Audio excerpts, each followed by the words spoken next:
Hi, this is Harriet Grayson, your host and producer for Community Culture Showcase. And I want to invite you to meet some of the artists that are going to be joining us for our December 14th Big Art Show. And our theme this year is pets, animals. We have the most gorgeous paintings you can imagine. And if you're an animal lover or you know someone who's an animal lover, we want you to come on down and see our beautiful paintings, because as some of you may know, we are a nonprofit organization. We need fundraising support. We ask our public to help us in any way they possibly can. And we host these art shows, and we hope you come on down and buy lots and lots of paintings, because we're going to, we get a little, as they say, a little piece of the action. Helps to literally keep the lights on, and we got really expensive lights, not like the light bulbs at home. So we want you to all come on down, December 14th. Put it on your calendar. Tell all your friends about it. And this program is going to be about some of those artists. They're going to tell us about their wonderful, wonderful art. And I also should tell you, since pets and animals is the theme, we are co-sponsoring this wonderful event with the Groton Animal Foundation. And I have a visitor with us today who's going to talk about the foundation and all the wonderful, wonderful work they do.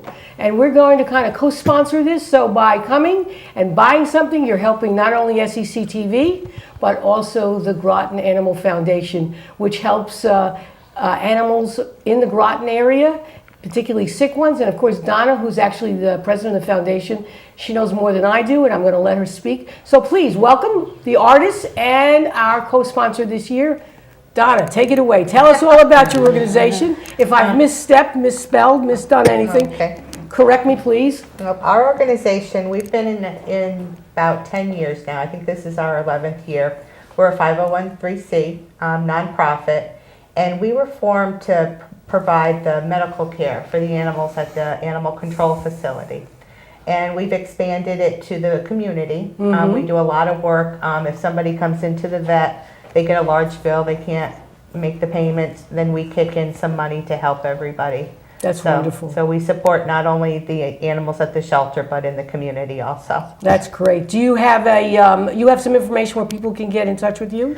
We have a Facebook page, Groton Animal Foundation, and we also have a website, grotonanimalfoundation.org. Great. So people can actually make donations to your organization? Correct. And if there are, you have all the area vets with you? All the area vets are on board.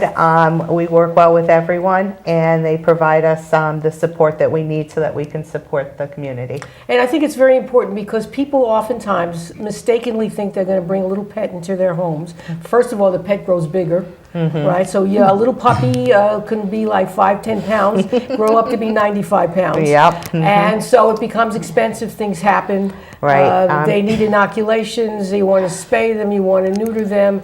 Poor thing eats a toy and has to have his stomach cut open. You know, endless stories of animals in distress. Emergency situations. And the vet bills these days, you know, they provide a high level of care, so the prices have gone up. And people are faced, I get calls daily, you know, the bill's going to be $900, the bill's going to be $1,500. And people have to make tough choices. So by supporting our foundation, you're helping everybody. Exactly. And I know that we've had issues where people are looking, unfortunately, don't have even enough money to pay for their own food and stuff, and they still want to keep the pet at home, and the big bill comes in, and you guys are like literally save lives. Right. We also we are proactive too. We have a target community that we go in and we offer the vaccinations, we offer the spay neutering, flea control. We do that on about 4 times a year. We have one of those. And we also have a food pantry that we run through the facility. And so people, there's a lot of area stores that donate us the dog food, cat food. Right. And so if you're out there and you have a pet and you need help with the food, you can go to the facility and get some free food. And this would be the Groton Animal Control Facility. And where is that located? That's up at the top of the hill, 68 Groton Long Point Road, right next to the police station. Do you have to be a Groton resident to use the facility?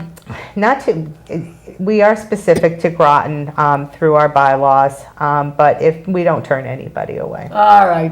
You heard that here, but hush, hush. But We try to help everyone that we can, and if we can't help, we resource and find somebody who can. That's wonderful. That's wonderful. So they're the co-hosts for this wonderful event. Again, December 14th, come here 5:30.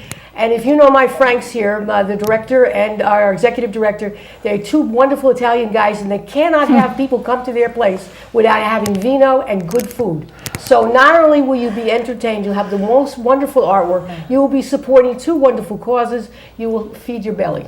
So this is a must-win. I mean, there's nothing, everything. December 14th, tell all your friends and family, associates, put it on your Facebook accounts, please. December 14th, 5:30 to 8 p.m. right here at the studio. We are in the Groton Shopping Plaza.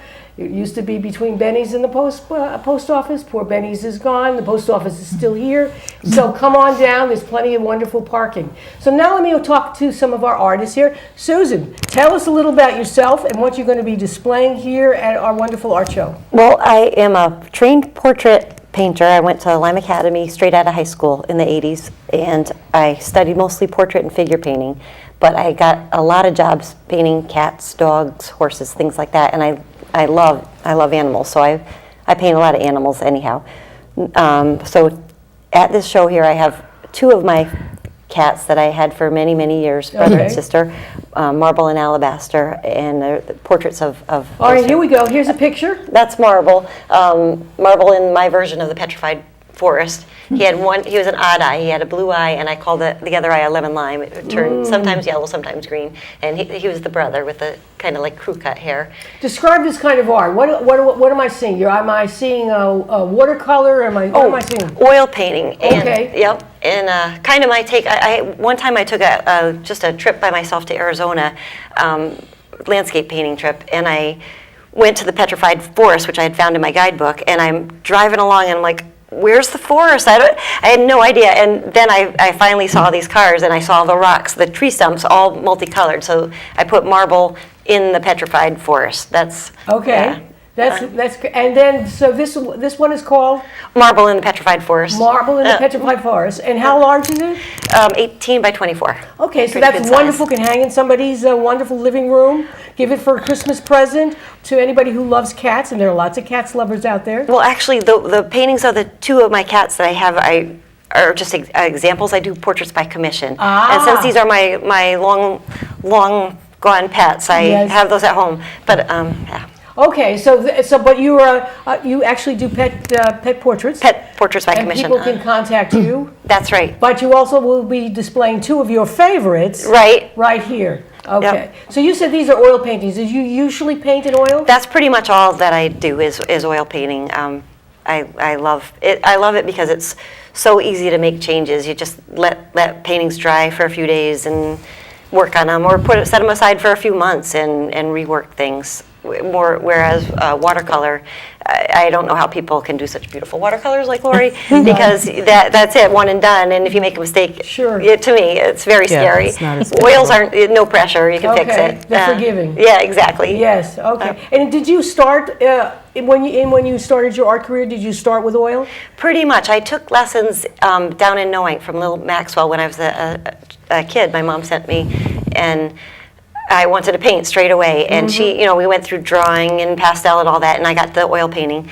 And so when I got to Fitch High School, I said to the teacher, Richard Brown, I said, can I paint? And he let me. And by the time I was a senior, I took all my classes, my academic classes, 10th, 11th grade, and then when I was a senior, all I had was French, English, and art. Well, and it was a great high school. Great experience. Wonderful. Tell us a little bit about the other kinds of art that you do outside of what you're going to show us here. Right now I've been concentrating on landscapes, local landscapes and seascapes. I love color, so I've been doing a lot of sunrise and sunsets mostly, just because I find it so beautiful. And for many, many years I concentrated on portraits and commission work, and they take a lot of time. So I'd spend months on one painting, and it was hard. It's hard to make a living that way. Okay. So now with landscapes, they're a lot more universal, and I found a way to have aluminum prints. I make G-clay limited edition prints of my work, and also aluminum prints, small prints of all of my works. So if you go to my website, any painting that's on my website has been professionally photographed, and I can have them made into small aluminum affordable prints. Do you have examples with you? I right sure here? do, as a matter of fact. All right, Yeah, Sue. in fact, this is a...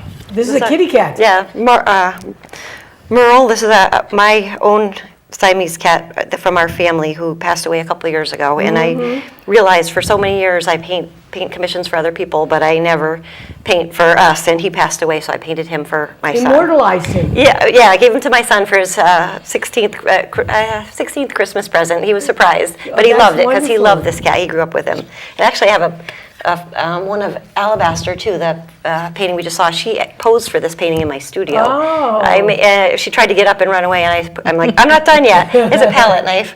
And so that's the kind of things I do. Look, hold it up again. Yes, there you go. There you go. Okay, good. Wonderful. Wonderful. So what makes the cats you just did because they were your own household pets? Oh yeah, well, I love them. Anyways, like I said, I do a lot of commission work. This is like a dog portrait I just finished this spring. Okay. It's a big 18 by 24 portrait in real life, but. Okay. So there's nice. What is a golden retriever or something? No, he's not a golden. He's Oh. I think he's a. I can't remember what type. He's a big dog though. He's a big dog. Yeah, And yep. he's got a nice brown fur. He does. He's beautiful. So Brownie, there we go. There's Brownie. So when you go about to do, say, a landscape, I can understand you will do a portrait of an animal, and of course you do portraits of humans too. Oh, that's my specialty. Huh? Yes, yes. Children or families or what? Everything. Yep. Here's an example of one. Okay, This is good. one of my favorite musicians. I did this when I got my degree in art from Conn College, and I had for my senior thesis I did people in the act of creative work, and this is a giant painting in real life of my favorite musician, Dale Watson. Oh. It's really like 5 feet by 3 feet or whatever, but tiny prints. So portraits are what I love to do.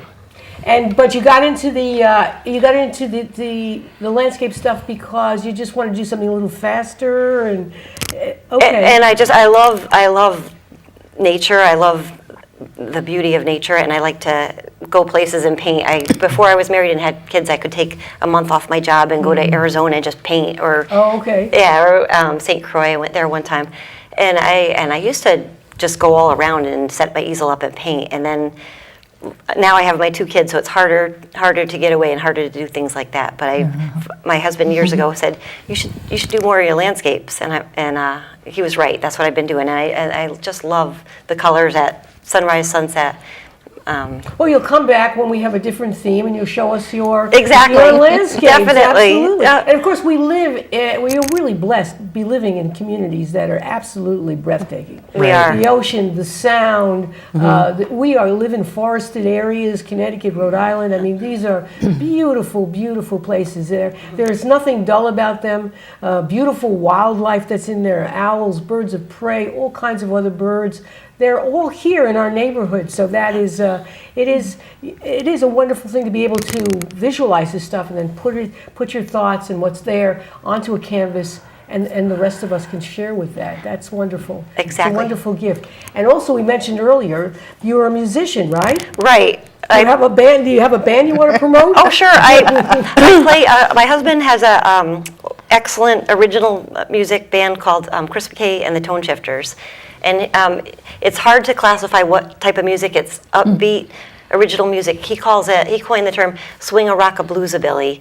And he writes the music and sings and plays percussion. I play accordion. We have bass, lead guitar, and drummer. And we have a whole lot of fun. It's a 5-piece. It is. A 5-piece. That's Yeah. great. Oh, wow. Maybe you'll come and play at one of our future art shows as a contribution to the art show. That would be great. fantastic. And I was said to you earlier, I played the accordion for years. I must say I was an astonishingly terrible musician. But my mother was convinced, I think rightfully so, that music is good for a kid to know. That's right. And in fact, years later, she said you're going to learn fractions, because I did learn how to read music. So you learn fractions, you learn patience.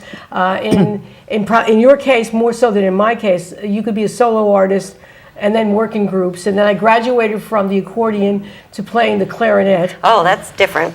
Also atrocious at it. But I went to a school where it was absolutely essential. I'm not, I don't mind making fun of myself. So I went to a school where it was absolutely essential that you play or sing. So my singing voice, my mother did say, that was not a good idea. Oh. So she said all those years of taking accordion and studying music. So I just picked the clarinet because it was easy. The accordion was so heavy to carry around. You put it on the school bus and stuff. The clarinet fit, nice little skinny thing, weighed a few pounds, didn't cost a fortune. That's funny. And so that became. So I did play for years the accordion, and never of any merit that you would ever want to hire me. But it did serve a very good purpose, because when I went to college, I was on the newspaper, the college newspaper, and I was one of the arts and music reviewers. And no one had the foggiest idea about classical music. And because I had spent all these years, mostly with the clarinet, doing classical stuff, I went to go to all the concerts for free and do reviews of that stuff. So actually, as bad as I was, being a classical musician actually helped me have a lot of fun in my college years. That's fantastic. And I think I was also very good in math, and I guess maybe studying how to read music was very useful for that. You get right in the brain. Your mom was ahead of her time, because that's all documented now. But yeah, the reason I played piano my whole life. I just played, nice. and so and I used to play the keyboard in a band. And one day I showed up 17 years ago, and they had surprised me with an accordion, all buttons, which I had a brand new baby. I worked nights to keep me in my lavish artistic lifestyle, and I was doing the return to college program at Conn College, and I couldn't make heads or tails. It was a huge accordion. So somebody said, over at Caruso in New London, they have a little keyboard accordion. I got that. I brought it to band practice, and I didn't, the big heavy keyboard with the amp, all that, forget it. I just have a little accordion I carry it around. Now I have a gorgeous Baldoni I got a couple of years ago for my birthday. My husband said, you deserve a nice accordion. And it's like a symphony. I can play it loud. It's like playing piano, but with your whole soul. Yes. No, I did. Wow. And my mother picked the accordion originally because her father played the accordion. Yeah. And he played the piano by ear. He never actually studied music. He had a great ear. Yeah. It was lost on my mother, it was lost on me, but we do have this great appreciation. And then one of my younger daughters, she wanted to play an instrument, and she picked the cello. Oh, beautiful. And we were very fortunate. We lived in Windsor, Connecticut, and in the public schools, they had free music, and she learned how to, and she played it until she graduated high school, and then she didn't play it, and she stopped playing music. But she was a great math person, and that's because she had studied how to read music and learn all these fractions and whatever it does to your brain. Good stuff. And makes you sit down and be able to concentrate, which is great. So everybody out there, get your kids to study music, and also make and push the public schools in this state and every other state to get music education back in the curriculum. There's nothing better than music and art. Kids need it. It's just other things that they learn that they can use in their academic careers throughout their life. So get them interested in art and music. So moms and dads out there, if it's time for school board for the referendums and for money, don't forget to make sure there's music and there's art in the school systems. That's a big plug for me. There we go. So Susan, thank you. So now we're moving on down. So Laurie, I know you from a few years back. We both live in Westerly, Yes. Rhode Island, one of the greatest little towns in America. Yep, very scenic. Yes, absolutely. So tell us a little bit about your story. Well, my story is I have been painting my whole life. I originally, in my 20s, started off as a decorative painter. Got certified by the National Society of Decorative Painters, and then moved into more traditional studies from that step off. So I've been teaching now for 35 years. I have had a studio in Westerly for 15 years, Right. and I use all media except for pastel. So I'm doing watercolor, oil, acrylic, and And you have some cats in our show. I do. I have a couple of wild and a couple of domestic, or 3 wild and 1 domestic. I don't All know. right. Well, hopefully we're gonna show. Here we go. Okay, that's a here's lion. Yeah. Yes, there we go. That's an oil. Okay. Because that fur didn't require a lot of fine strokes. Okay. Mostly when I work in The other cats, I use acrylic because the brush hairs separate, and you can get more of a fine texture of fur. Okay. Here I all am right. talking with my hands. That's right. But anyway, the other ones are all acrylic because you can get such fine lines with the acrylic. Okay. And these are going to be... here's a That's an acrylic right there. Yep. Okay, and that's a kitty cat? Yeah, it's a domestic cat. Okay, look at those beautiful eyes. It's gorgeous. Yes, yes. Hey, did you have your own cat or a cat no, in mind? No, that's just a photo of a cat. Okay. Just a random cat. Okay, all right. Do we have some more cats? I think there's a tiger. Ah, yes. Now, one of the interesting things, if you look at this, and maybe if it zooms in a little bit, when I teach people how to paint animals and fur, I teach them to use the face as a clock. So when you're painting fur at 1 o'clock, 2 o'clock, or 3 o'clock, all your strokes should be going to that area of the face of a clock.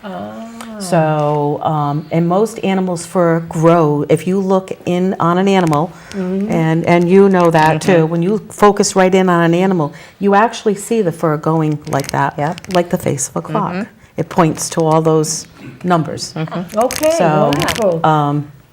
That's how I teach that. Yeah, that's When when you get really observant and looking, you can actually see that on the animal. And here's a beautiful... There's another one. There's And another again, tiger. if you zoom right in on it and you look at the face, the fur all goes to 1 o'clock, 2 o'clock, 3 o'clock, 4 o'clock, and around. And that's the way the fur grows on the face of an animal like that. These four cats will be on display here for Yes. our art show. But, and do you enjoy... I've always loved doing animals. Okay. But my more focus now is landscapes and regional, because that's, as you know, that's what sells. Oh, okay. People love so the there's people. trends in art. Yes, exactly. Yes. Yes. And we never get, as artists, we never get bored because there's so much. I mean, I love painting flowers. I love painting landscapes, seascapes. You just name it. Still lifes. Actually, my history is I've done a lot of still lifes, and I love portraiture too, because that's a great challenge, just like still life is. Yep. But I can do any subject. Well, okay. And I just painted 3 giant roses first. I don't know why. It's just because it was there and I was able to do it. You know what I mean? And Now, it's the same thing. the wild cats, now, of course, you don't have any wild cats in your house. So, I mean, where's the inspiration in terms of the way you figure out the coloring? Because You know what I like is that I like the fur. The bigger cats have more of a fur presence rather than the smooth-haired. So when you see that fur presence, it just attracts you to want to try to paint it. Ah, interesting. That's what it is. It's an attraction to try to duplicate what you think you see. Are cats more interesting to paint than, say, dogs or horses? Or, I don't know. I think cats are prettier, Oh, okay. right? Yeah. Right? I love the fur. That's yeah, my favorite and part. that's what attracts you too is the fur. Absolutely. Yeah, they're beautiful. Their presence is almost regal.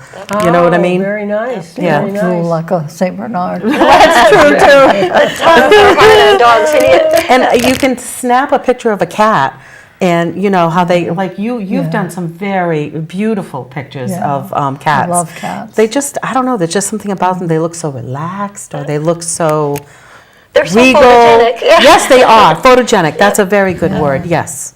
Yep. And dogs are just not, they're too lappy. Well, they are. They They're stick very their tongues pretty. out a lot when you're trying to photograph them. that's to take true. them- Yep. Oh boy, yeah. They're not as beautiful, I think, as a cat. A feline Yeah. has a real pretty presence. Absolutely. Oh, that's great. And the landscapes that you're edging towards in terms of painting, what particular kinds of landscapes are interesting to you? Well, as you know, living in Westerly, Rhode Island, we have a beautiful scenic area. Oh, yes. From Weekapaug to Watch Hill, even out to Narragansett, even this coastline here. We're noted for having a beautiful coastline. And they don't call Rhode Island Ocean State for nothing because they have beautiful oceanscapes. Yes. So, and that's what people want. People want, when they visit here, and they've seen the beauty there, that's what they want. They want to to go capture home, it. yeah. And people want those images in their homes. You know what I mean? They want to see it every day. And your art classes are for kids to adults, is that the way it goes? I used to do a lot of kids before, but now more high teen. Okay. So I can get that teenager that wants to focus. And then, yes, all the way up to 90 plus. And your studio is across the street from the Wesley train station, yep. which is very convenient. Yep. Very I've actually convenient. had teachers that came from other parts of the country come, and I've actually had attendees come via train. And I say to them, all you got to do is walk out the foyer and come right over to me. Absolutely, nothing could be It was more convenient. perfect. It was Absolutely, perfect, yep. Absolutely. And have you been? Are you a Westerly native? Yes. Or- yes. Yes, Oh, I my am a goodness, native. okay. Yes. Yes. There's not that many. I know. I change it Yes. every day. Change it. We have a vision. I've been there since '99, so I know I'm considered a newcomer, and things have absolutely radically changed in a relatively short period of time. And I must say, most of that is that outside influences have come in and actually reshaped the town. And I think Well, yeah. with a bigger vision than the It was a people that ghost were town there. 15 years ago. So within the past 10 years, that's when all that developed. So it's only been in the past 10 years. And it's And these downtown outsiders is with it. thriving with restaurants. Oh, yes. Yeah, all variety of ethnic foods and good food too. Yes. And entertainment. Even things like they have games at night. What do you call it with the Trivia? trivia? There's a couple of places that are doing there's all kinds of Right. things. So it's really Yes. developed nicely. That has been a wonderful story of a town that changes itself over. Yep. And then we were talking about earlier about the art, the murals that were done in Yes. the town, brought artists from all Westerly over. was electric. It was alive. It was Right, such yes. a great time. You yes. gotta come down to downtown And I even Westerly hosted and look. somebody Yes. from Barbados. Yeah. Yep. And we have been friends ever since. Oh, So, very yeah, nice. it's, So now it's in the winter, wonderful. in January and February, you get yourself down to I have a place Barbados. to go. Because it's a great place, but in the winter, it's a little cold and damp. That's for sure.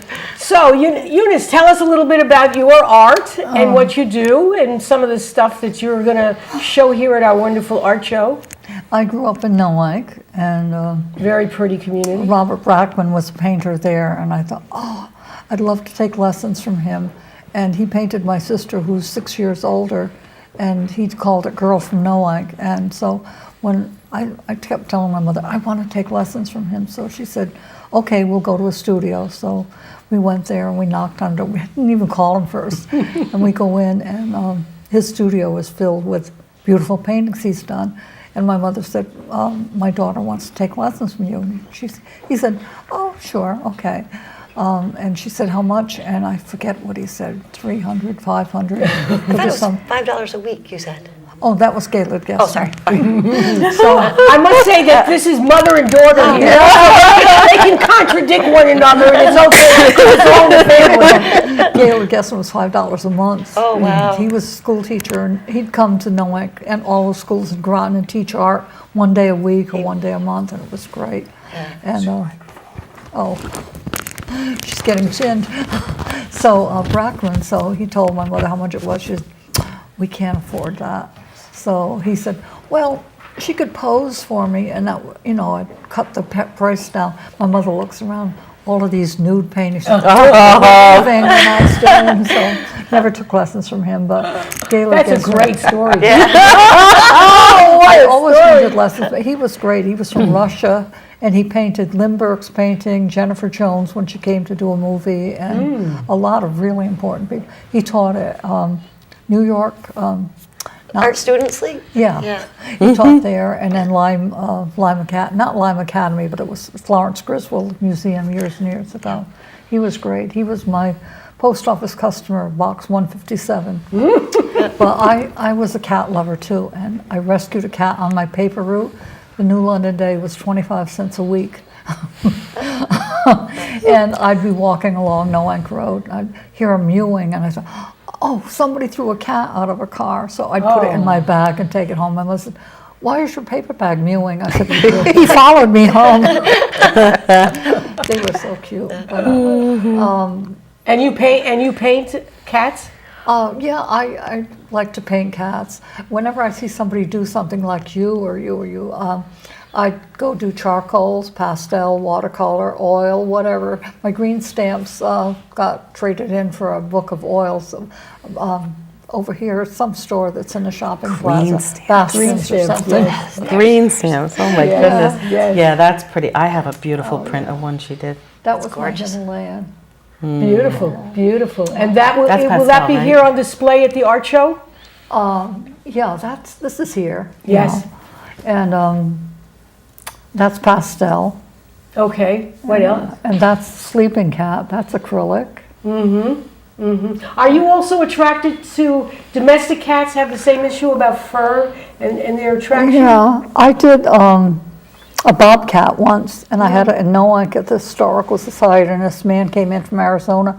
He said, I've got to buy your cat painting. It looks just like the cat that was in our yard one time we got up. So he took it home, and I thought, wow.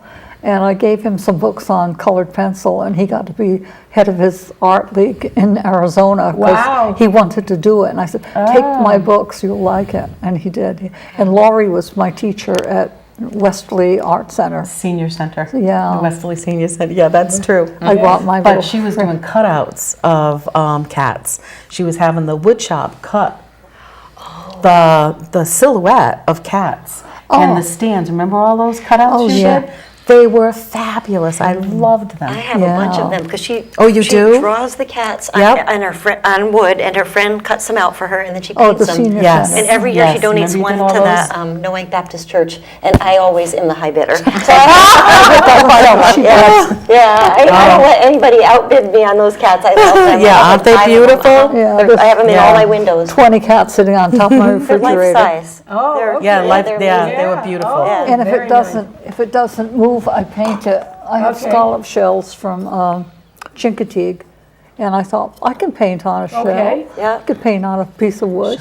Show it to, yeah, show it to, Okay. our camera's gonna kind of zoom in on it, and we'll see what this. She started drawing on shells, I think, a couple years ago, and now she probably has 150 Yeah. that she's done all pen and ink, and they're amazing. Well, bring them think she to did the that long art show, ago. Yeah. because they're not quite pets, but they are animals. That's right. Yes, She does we birds definitely- and all kinds of things. They're gorgeous. Oh yeah, I did Is that yours? Eunice? Siamese.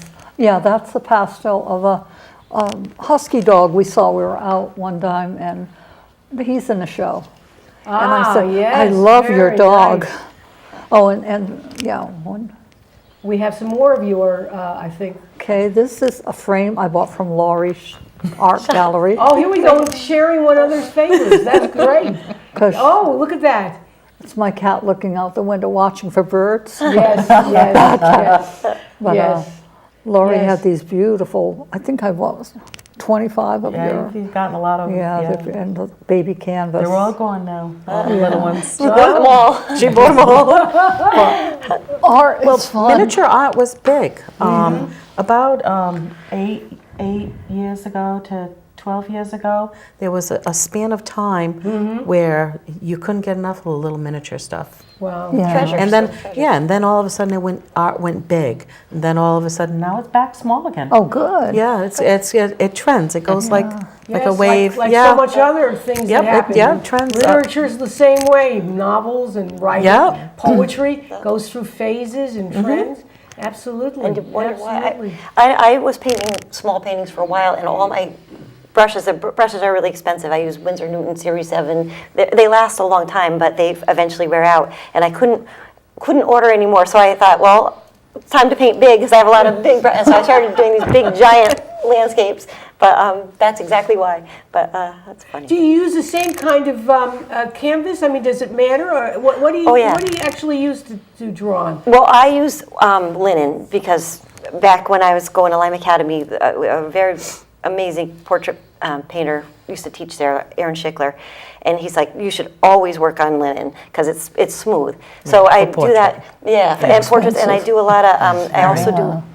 He told me how to take a birch surface and paint on wood. So I've been just starting to work on wood, which is harder. It doesn't dry the same way, so it's a little bit. Literally, you're drawing on wood. Right.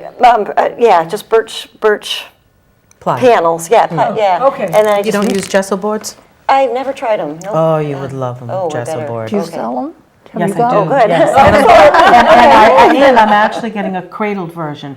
that's probably going to arrive this week, a whole bunch of sizes. Well, we'll be there. It's gesso board, and it's got a nice medium texture to it. Excellent. Almost like a linen.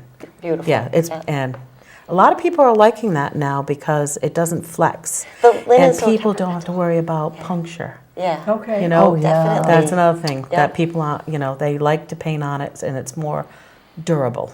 Oh, isn't that interesting? You know, it's also interesting, the conversation the three of you are having. is all, no, Well, we're all artists. yes, you're talking, and you also, it represents the fact that this is a very good artist community. Absolutely. This whole shoreline, Yes, we are, yeah, we're are completely far apart. Exactly. You know one another, you work together. There is a community of artists. There's Yep. a lot of artists who've come here because of the physical beauty, not all of them being Yeah. landscape artists, Yeah. but they just attracted to the physical beauty. And it's so nice to see that the Yeah. fact that you can have this conversation Yes. and share stuff. It's very good. It just kind of reinforces the fact that we do have this wonderful, We're a community. thriving It's a Right. community. art community. Yep, Absolutely, absolutely. absolutely. I thought only artists were from Connecticut, Rhode Island. So I moved to Texas. My husband said, we have to move to Texas. I said, Texas? I mean, I was here when I joined the Air Force, and that was basic training. I said, no air You were in the conditioning. Air Force? Yeah, I told you, your yeah. daughter. Oh, yeah. Your daughter, So yeah. I got there, and we were going to mail Christmas cards, and we're driving to, you think Texas is flat, going down this little hill, and this lady ran right into the back of our car, and I said, what did you do? I said to my husband, he didn't do it. I spilled water on my cards, and the lady behind us was going to the Trinity Art thing. She was in the living Christmas tree, so she gave us tickets to that, so I started going to that church. So then they had an art class, so I went there, and I thought, that was such fun. And then there was some guy came, and he had emu eggs, big green eggs, and they were carved, intricate, beautiful carving. I've never seen anything quite so beautiful. And I thought, so there's artists in Texas too, not just Connecticut. And we only thought there were musical acts down there. That's true. So what else do we have to show the people in terms of, Eunice, do you have anything else that you'll be displaying today at our art show?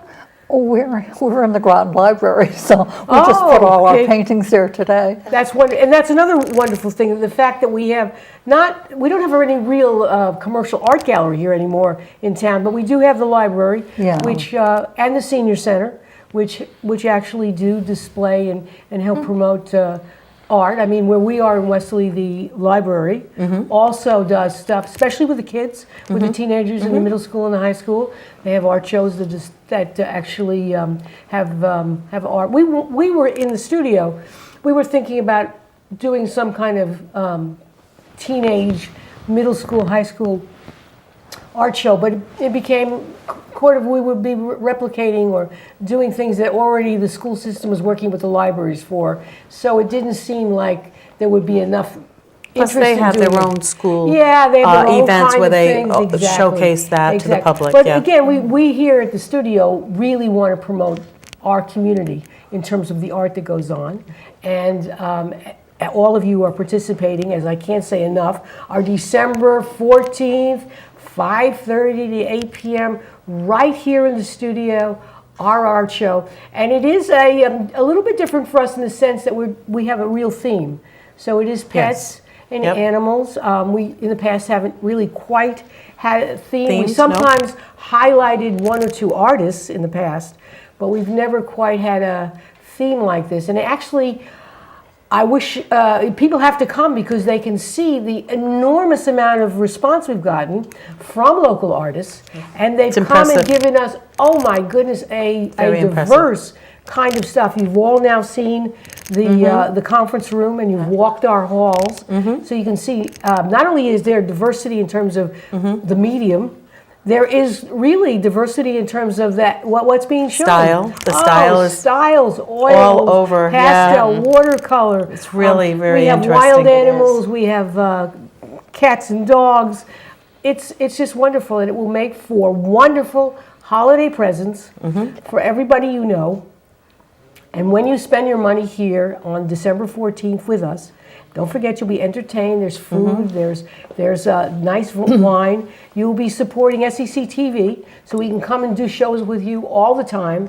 You will also this time be supporting the Groton Animal Foundation that provides these wonderful services for people. Not everybody's doing well in this economy, so we don't want to give up our pets. We love them dearly, and your organization comes in and provides that assistance, and that's Very just nice. probably what they need to do. And also the shelter for providing extra food for the animals. Again, you don't want to throw them out because it's better off to be in your home, and we can help to feed them if they need a vet to help them with that, rather than turning them out on the street. Are you collecting donations at night for food at all for the dogs? Why not? Yeah. Why not? Great idea. What? We can Why not? always use the donations, so Yeah. that would Like be a a bag of wonderful idea. like what kind of food do you recommend? A variety. We have puppies, we have kittens, we have older dogs. Any brand in particular, or any brand is accepted? Any brand's acceptable. Oh, that's good. Toys, Even I will bring a bag. Toys, treats. Oh, okay. Things to keep the animals entertained while they're in the pens. Oh, okay. No, Westerly has an That animal would be shelter. wonderful to bring a donation. then. Yeah, that would be a great idea. I actually donate linens.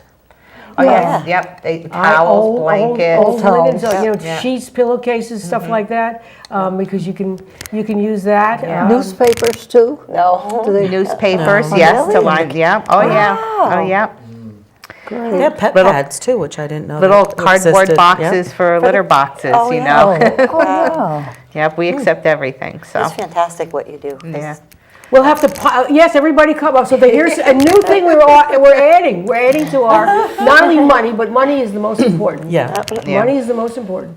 So buy lots of stuff. But also, not only should you buy things, bring stuff with you. Bring the extra food and the blankets and the toys and everything that, in fact, what happened with us is that when my last cat passed, we had litter and litter And boxes toys and I'm sure toys everything. and food and so we just brought it to the Westerly Animal Shelter and they happily took it.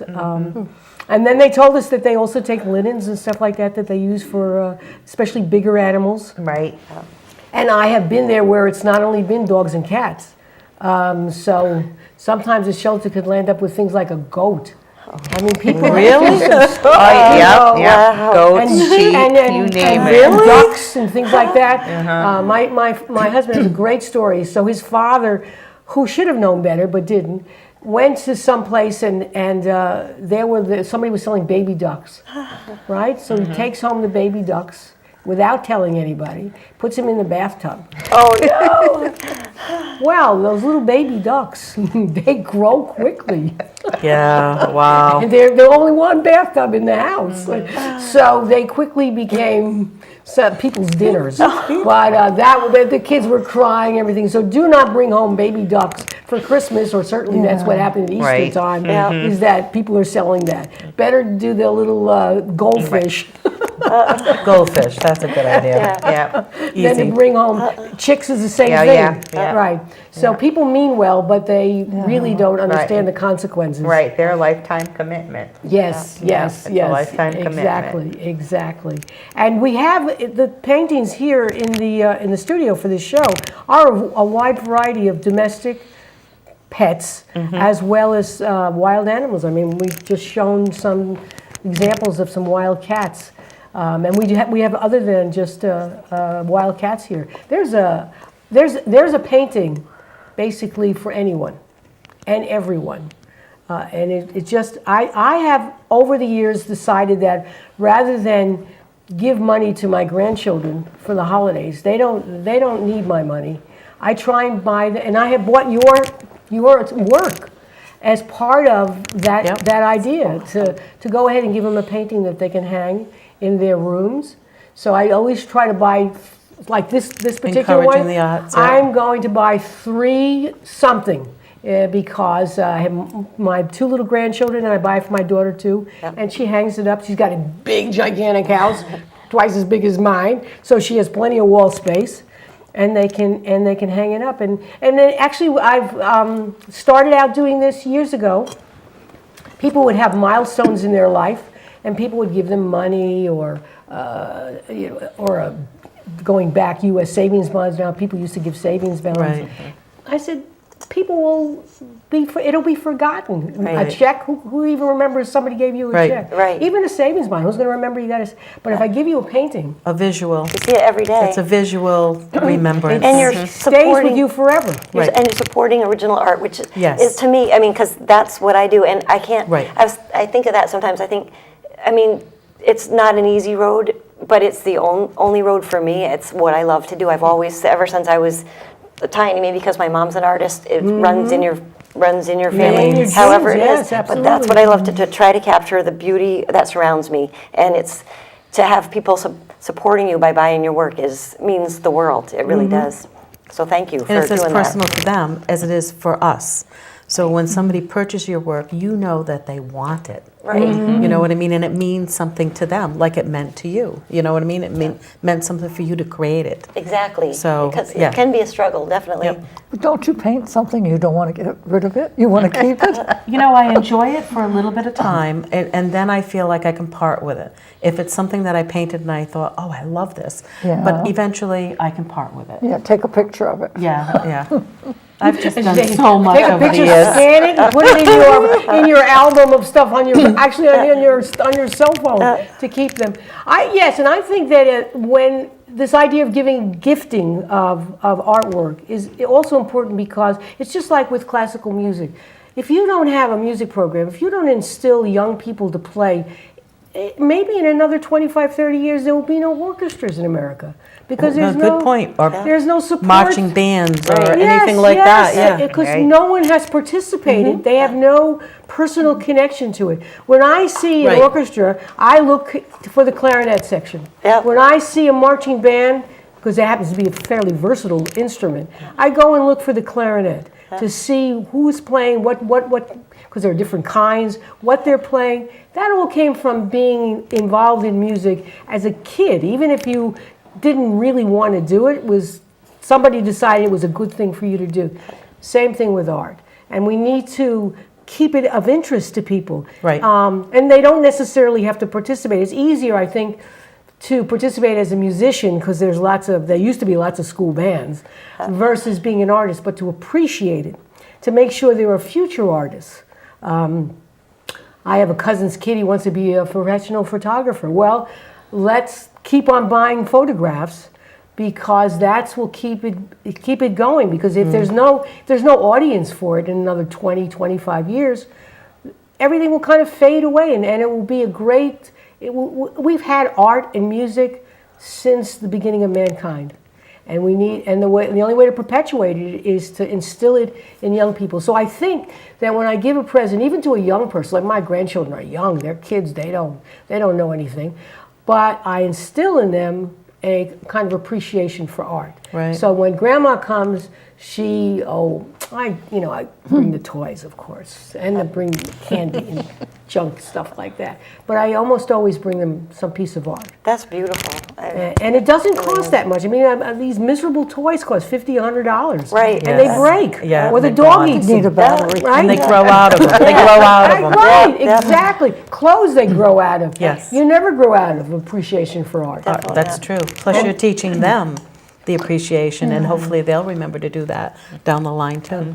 And maybe they'll take art lessons. Yep. They may or may not become professional artists. But again, it's this thing a of hobby. They'll have instilling it. in people this kind of appreciation, because in the absence of that, we won't have symphonies, we won't have art galleries. I mean, we have them, and it is important that you get them when they're, relatively young. So thirsty for something. I would invite all the people, not only for our benefit, for people to come on December 14th and appreciate the art show, but also just to think about appreciating art in general, and that people should go to art museums, they should go to galleries, they should look around and see what's out there, and to gain this appreciation, and bring the kids. All right, maybe they won't be there for an hour, but 15, 20 minutes, 30 minutes. Most museums, the admission for a child is sometimes absolutely nothing. So, bring them along, get them to appreciate it, bring them to a concert. And there's we're very, very fortunate living where we do. Yeah. Not only do we have this great artist community in terms of visual art, we also have a big music community. So we have lots and lots of all kinds of bands of one kind or another. You know, we in Westerly have that wonderful Westerly Community Band. There's one in Mystic. There are plenty of those kinds of things. Yeah, that's beside true. That's having true. the Eastern Symphony, which is based in New London. I mean, these are things that everybody should buy a ticket. Definitely. You know, buy a ticket. The holidays are coming up. Almost everybody is having some kind of orchestral work. The New London Orchestra is a community orchestra, has kids in it. They play in a church every year. They have a concert. So people should go ahead and participate in that.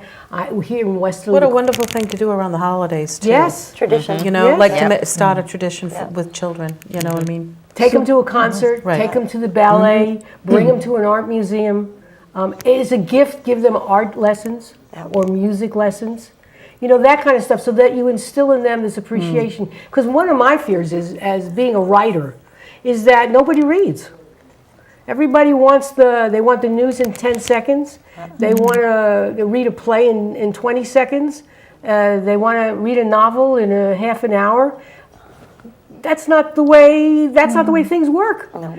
And if we don't have readers, if we don't have artists, if we don't have musicians, no appreciation, you know, it could be in 25, 30 years.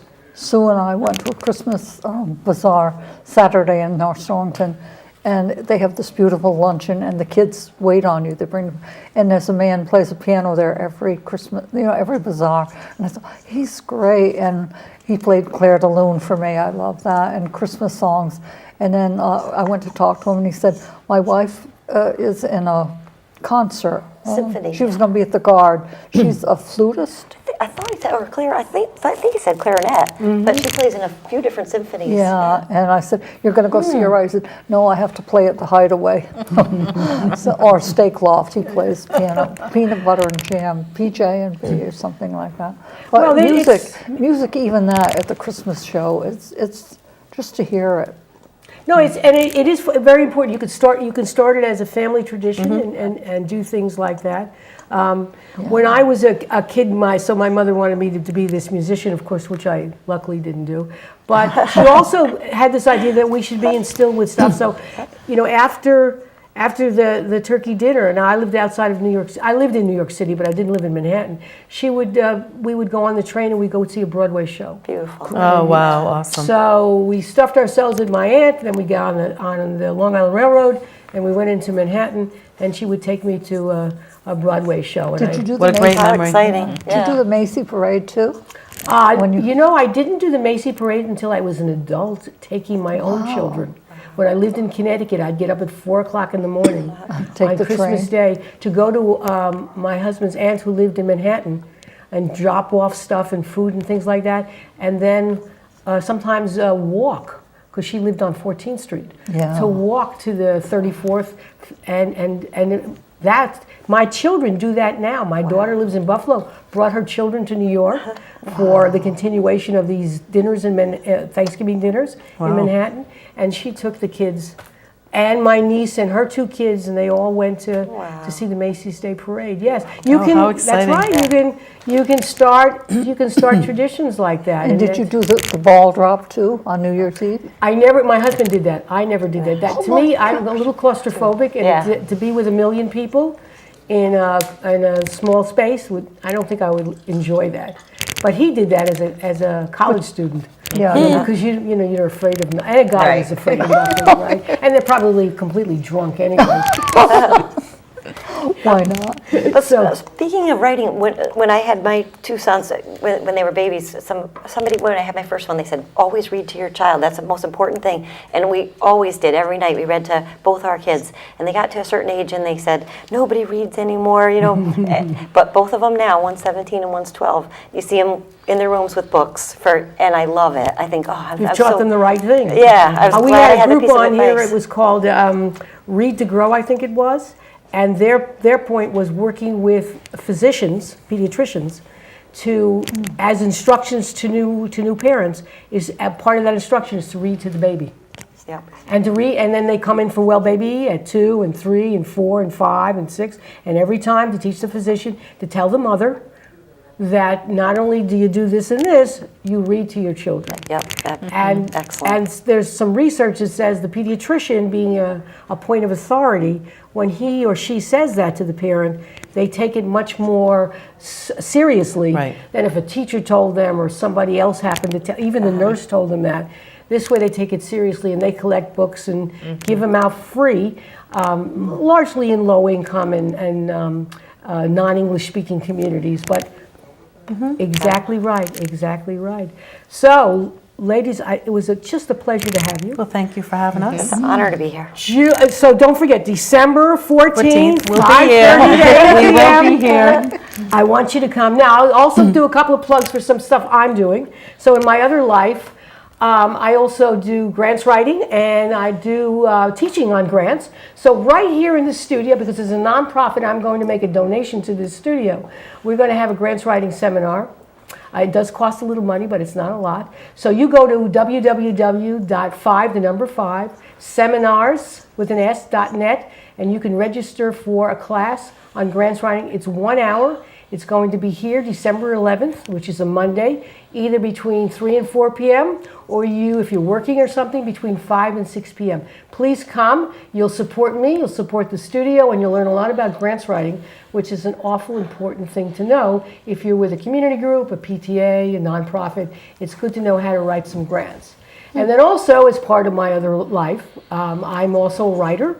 So I have, with the great assistance and support, hosting me is the Malted Barley in downtown Wesley, Rhode Island. Great place to go. On December 20th, which is a Wednesday night, makes for great books as well as paintings, make great holiday gifts. We are going to be hosting the beginning of what I call Literary Salon, Books and Brews. And if anybody knows anything about the Malted Barley, they have a great selection of craft beers that make wonderful and interesting pretzel sandwiches.